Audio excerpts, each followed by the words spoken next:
कभी कभी एक बिल्कुल साधारण सी रात अपने पीछे एक ऐसा भयानक सच छुपा लेती है जो जिंदगी भर आपका पीछा नहीं छोड़ता।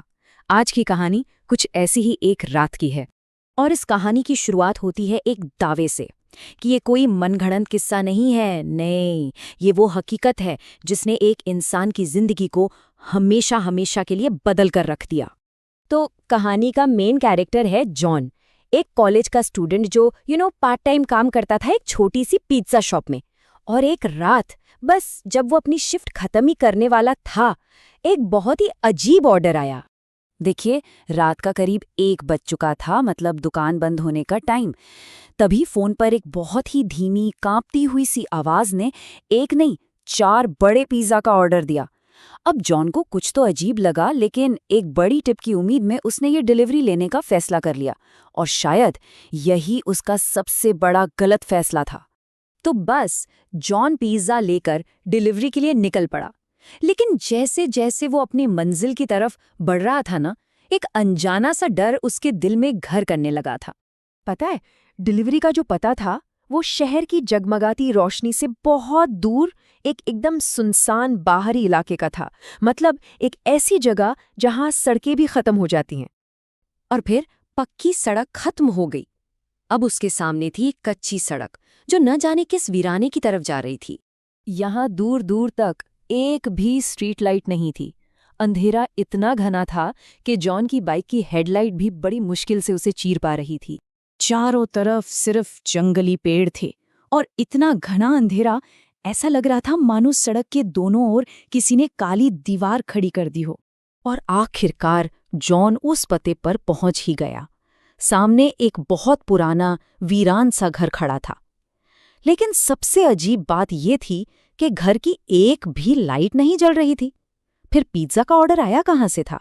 जॉन का दिल तो घबरा रहा था, पर उसने हिम्मत करके डिलीवरी पूरी करने का फैसला किया। उसने सोचा, चलो शायद अंदर कोई हो।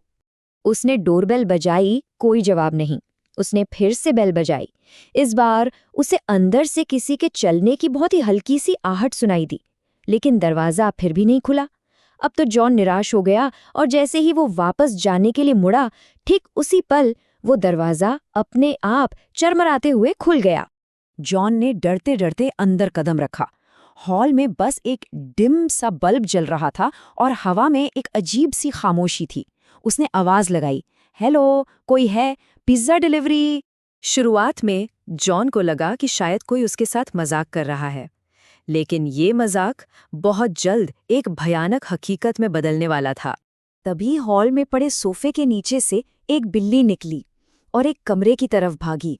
और जैसे ही बिल्ली उस कमरे में घुसी, उस कमरे की लाइट और टीवी अपने आप ऑन हो गए और साथ ही छोटे बच्चों के हंसने की आवाजें आने लगी। अब जॉन का सब्र जवाब दे गया। वो गुस्से में उस कमरे में गया और देखा कि 2 छोटी लड़कियां चुपचाप बैठी उसे घूर रही थीं।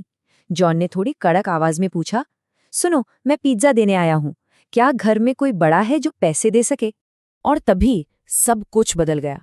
अचानक उन लड़कियों की आंखें पूरी तरह सफेद हो गईं और उनकी वो खामोशी एक बहुत ही भयानक, दिल दहला देने वाली हंसी में बदल गई। उन दोनों ने कमरे के दरवाजे की तरफ इशारा किया। जॉन जैसे ही पीछे पलटा, डर के मारे उसके हाथ से पिज्जा के डिब्बे नीचे गिर पड़े। दरवाजे पर एक भयानक औरत खड़ी उसे घूर रही थी। बस ये मंजर देखकर जॉन की तो हालत खराब हो गई। वो डर के मारे कांपने लगा। वो जैसे तैसे अपनी बाइक की तरफ भागा और वहां से निकल गया। लेकिन कहानी यहीं खत्म नहीं हुई थी। जॉन अभी कुछ ही दूर गया था कि उसकी बाइक अचानक बंद पड़ गई।